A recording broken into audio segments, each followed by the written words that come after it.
Ya, selamat berjumpa kembali di channel kami Domelo Pro Sound.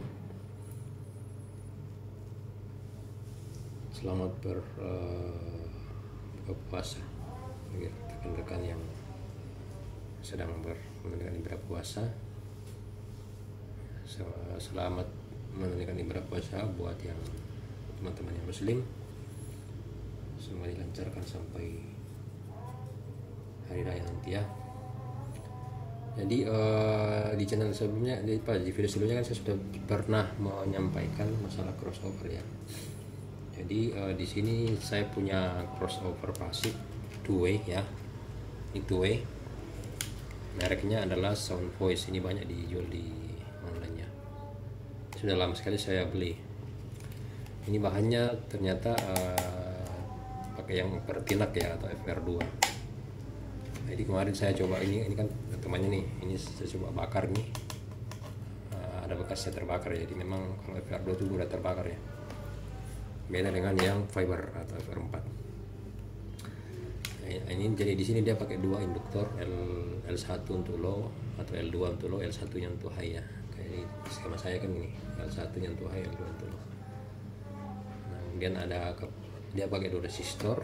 Nah, kalau di saya itu ada tiga ya. Resistor satu untuk yang dari L ini, kemudian resistor 2 untuk high nya, resistor 3 untuk dari high ke untuk atur level ya. Ini kan untuk atur level high nya nih, dua nih.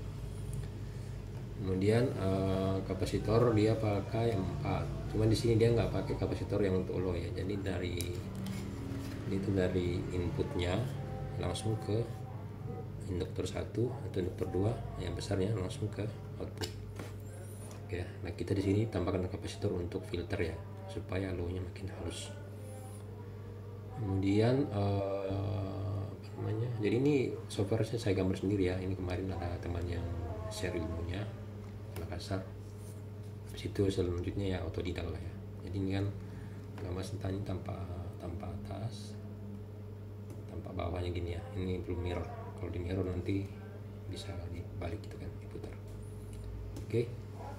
Nah ini dan untuk resistor kita 3, dia cuma 2 di sini. Kemudian untuk kapasitornya kita di sini ada 4, sama-sama 4, cuma dia nggak pakai yang di sini, terus dia kelebihan di sini.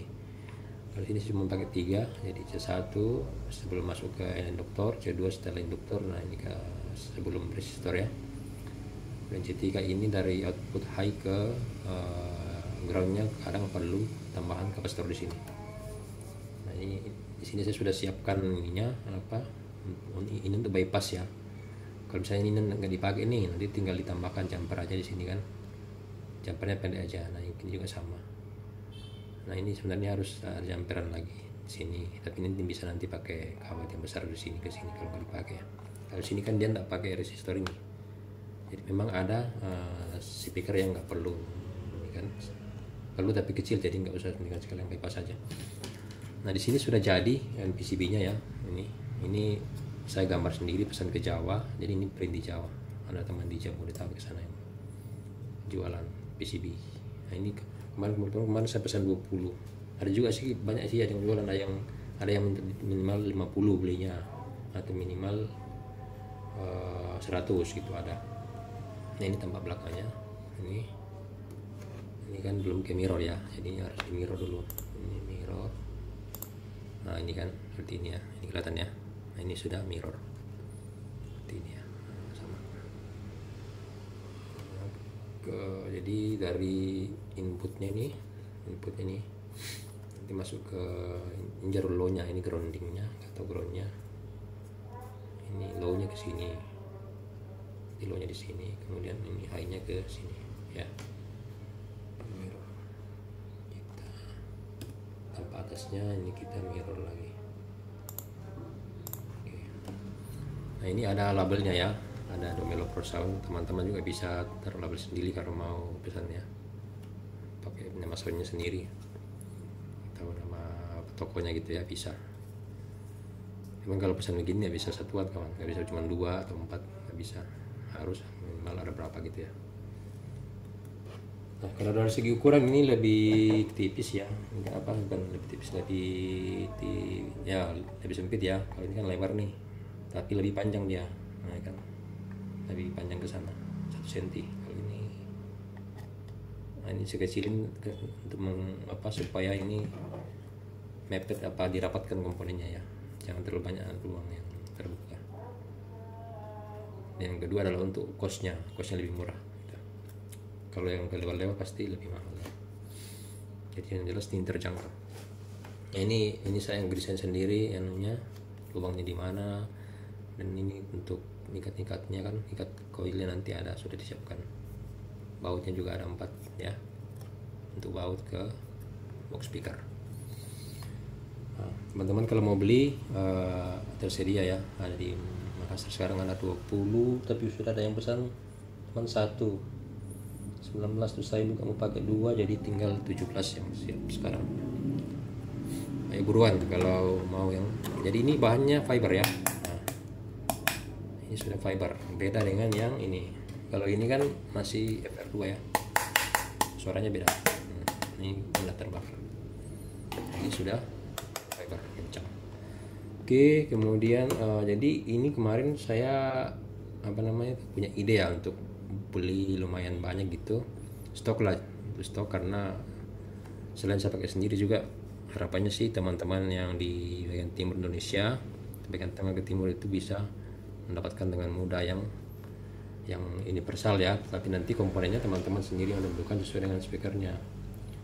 Nah kalau mau bagus kita harus ukur sih, harus diukur dulu speakernya pakai ini. Jadi kalau di sini kemarin ada master yang bagi ilmunya tuh ada di YouTube sih. Jadi di sini ada namanya software Room Equalizer atau REW ya, ini REW. Nah di sini itu ini adalah software untuk pengukuran akustik. Jadi kayak sini sudah ada beberapa pengukuran, ada yang punya saya di sini, box saya ukur kemarin, ada punya teman juga. Kemarin barusan saya ukur punya teman di Makassar itu, ini dia nih hasil pengukurannya. Jadi ada pengukuran impedansi untuk high-nya, kemudian mid low-nya, ini adjustment frekuensi untuk high-nya gitu ya, ini untuk mid low-nya, kemudian untuk gabungannya ini botnya ya, jadi ini digabung mid dengan low. Ini file ini dipakai nanti untuk desain crossover di di software ini Exim ya. Ini juga softwarenya gratis ini, jadi nggak bayar. Ini juga gratis, cuman ini perlu ada beberapa driver yang perlu di download ya. Kadang kalau kita nggak install drivernya, driver kayak Visual C kalau nggak salah, itu kalau kurang dia nggak mau jalan. Nah, jadi alatnya itu softwarenya ini untuk desain crossover pakai Exim, kemudian ini untuk pengukuran, ini untuk desain PCB-nya saya pakai Lead Trace ya. Kemudian untuk toolsnya itu pengukurannya pakai microphone RTA sama sound card ya, sound card yang 2 channel. Nah itu pakai untuk menghasilkan crossover pasif sesuai dengan keinginan kita ya. Jadi ini sudah melewati crossover ini ya. Jadi ini nilainya kita pilih sendiri nih. Jadi berapa induktornya itu kita bisa adjust supaya ini outputnya mendekati rata ya. Nah, ini kan ada juga resistornya berapa, kapasitornya berapa ya. Kalau misalnya kayak gini ini kan tersusun kapasitor 7,8. Nah, ini kan nggak ada yang dijual 7,8. Jadi nanti ada kita paralel aja antara 6,8 sama 1 gitu kan. Ini juga nih misalnya 11,5, ini kan nggak ada yang dijual nih. Adanya 10 atau 15. Nah, ini kita paralel antara berapa tuh kapasitor 6,8 sama 4,7 gitu. Nah ini dapatnya 11,5 seperti itu. Jadi ini saya yang desain, teman-teman yang di Makassar juga atau di Toraja lah ya. Kalau Toraja sudah ada masternya di sana, jadi di Makassar lah yang belum ada. Nanti saya bisa bantu yang dekat-dekat. Kalau jauh-jauh otomatis nanti biaya ininya transportnya mahal gitu. Atau teman-teman bisa bawa boxnya ke tempat saya di Makassar ya. Nanti kita janjian ketemu di mana buat pengukuran. baru kita desainkan sesuai dengan yang diperlukan oleh box tersebut, oleh speaker tersebut ya. Jadi kita enggak, kalau untuk mau bagus itu kita enggak bisa pesan langsung yang jadi ya, itu catat itu teman-teman. Di YouTube kan banyak tuh, yang di YouTube itu atau di online lah ya, banyak yang jual crossover yang udah jadi. Nah itu saya jamin itu nggak akan masuk nggak pas lah dengan speaker atau boxnya, karena itu dibuat general gitu kan. General itu kan dia belum mempertimbangkan ini respon frekuensi dari misalnya gini kan, ini kan driver satunya, ini kan begini aslinya. Ini sudah saya naikkan powernya ya. Ini kan aslinya begini kan, tinggi sekali di sini untuk high-nya, dan untuk low-nya juga tuh, low-nya kan gini, tinggi di beberapa tempat. Jadi ini kalau kita nggak pertimbangkan responnya, ini pasti hasilnya nanti kacau. Nah sekarang kan setelah kita buang dulu ini kan, setelah kita nih, nah aktualnya sekarang begini, ini yang high-nya kan, nah ini high-nya turun, kemudian low-nya juga dia ini lebih rata lah ya. Nah inilah fungsi dari crossover ini. Jadi untuk membuat ini outputnya itu mendekati rata atau sesuai keinginan kita, jadi jangan ada yang terlalu tinggi atau terlalu rendah. Dan ini juga fasanya ya, ini fasa ini bisa diatur, diperhatikan supaya fasanya ini kalau bisa sih cuma di sini aja, di titik potong crossover ini akan begini ya, perputaran di sini. Kalau kacau nanti juga akan outputnya pasti akan terpengaruh. Kemudian impedansi juga, ini impedansinya kan sudah impedansi total dari sistem ya. Jadi kalau bisa sekitar 4 ohm, karena power kita kan 4 ohm masih aman ya, jangan sampai 2 ohm gitu, bahaya power gitu ya. Nah ini semuanya diperhatikan pada saat desain pemilihan komponen di sini. Jadi memperhatikan responnya, kemudian fasanya sama ini impedansinya, itu enggak sembarang ya. Kalau mau lihat video-video hasil desain saya itu, suaranya ada di YouTube juga. Nah, kemarin tuh saya juga ada box lama tuh di Toraja di kampungan itu. Ini kan. Nah, ini adalah desainnya. Ini hasilnya setelah setelah di setting ya komponen di sini. Kan bisa dilihat nih untuk high-nya ini, kemudian untuk low-nya ini ya, ini low-nya. Nah, crossover-nya punya sekitar 2,4 kHz ya. Nah ini kalau kita mau uji benar apa enggak, biasanya kalau kita balik nih dia akan turun kan. Nah di crossover ini turun, kemudian fasanya juga kacau ya kan. Ini kan fasanya lebih rapi ya di sini.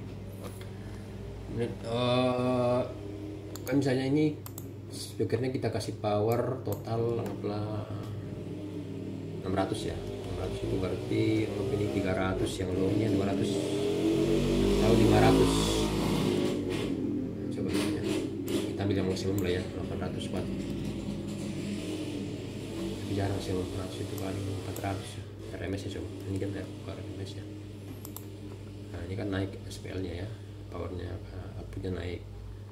Terus kita bisa lihat di sini adalah power dissipation. Nah, di sini nanti ketahuan, atau bagusnya sih bukan power dissipation tapi ampere ya. Bagusnya sih kita bisa cek di sini nih. Jadi komponen-komponen ini seberapa power dissipation-nya berapa gitu. Kemudian ampernya dia nyimpan lewatin amper itu berapa. Misalnya di sini kan yang tinggi mungkin di sini L1, coba kita cek L1. Nah di sini kan dia sampai 10 ampere ya. Nah ini untuk L1 ini jalur ini 10 ampere, ini masih aman sekali ya. Ini saja bisa melewatkan, kalau ini sekitar 2 mili 2 cm itu bisa sampai 30 ampere nih lewat, mendekati. Nah di sini kan hanya 10 ampere ya. Dan untuk coba L2 nya, L2 atau low nya ya. Nah, L2 itu ampernya hanya ini nih, hanya berapa ampere nih, nggak tinggi kan, cuma 8. Kalau tadi bisa 10, 8. Jadi kalau dijumlahkan nih, itu kan beda frekuensi ya. Jadi, coba C1 kita cek C1 ya. Ini kan C1 nih, C1. Nah ini dia hampir sama dengan C1 tadi. Jadi di sini outputnya cuma ampernya sekitar 10, ini adalah 18 ampere aja. Ini masih aman sekali di jalur ini ya. Ini sudah saya jalur-jalur ini nggak bisa sembarang, jadi harus kita buat supaya nanti ampernya itu bisa lewat gitu ya. Jangan sampai disipasi dayanya tinggi sehingga panas, PCB-nya terbakar. Misalnya gini, ini jalur low-nya harus besar ya, karena ini low-nya besar. Kemudian saja yang paling tinggi di sini karetnya itu ini R1 atau L1 sama kan, L1 sama. Kemudian yang ini untuk L2 ini cuma segini harusnya. Kemudian ini yang R3 ini harusnya kecil nih, R3 itu di bawah kan kecil, makanya ini kecil aja nih di sini. Nah di sini kan kalau misalnya ini nggak perlu C ya, jadi ada beberapa speaker yang nggak perlu C kapasitor di sini. Jadi saya sudah siapkan bypassnya, ada jumperannya. Kemudian ini juga ada beberapa speaker yang nggak perlu R di sini. Ini sudah saya buatkan juga jumperan di sini R1 ya. Jadi misalnya ini kan kalau coba itu lihat ya, ini kalau saya langsung bypass di sini kan ini ya, bypass enggak kan outputnya kacau ya. Coba kita hapuskan, kacau kan ya. Nah, makanya di sini perlu R. Tuh, itulah fungsi dari komponen atau bypassnya ya. Jadi ini memang judulnya universal, jadi bisa dipakai di box mana saja. Tinggal nanti komponennya yang dipilih atau ditentukan berdasarkan perhitungan atau software ya. Coba kita lihat untuk ininya, kita bisa lihat slope-nya ya, slope dari S1 dan S2.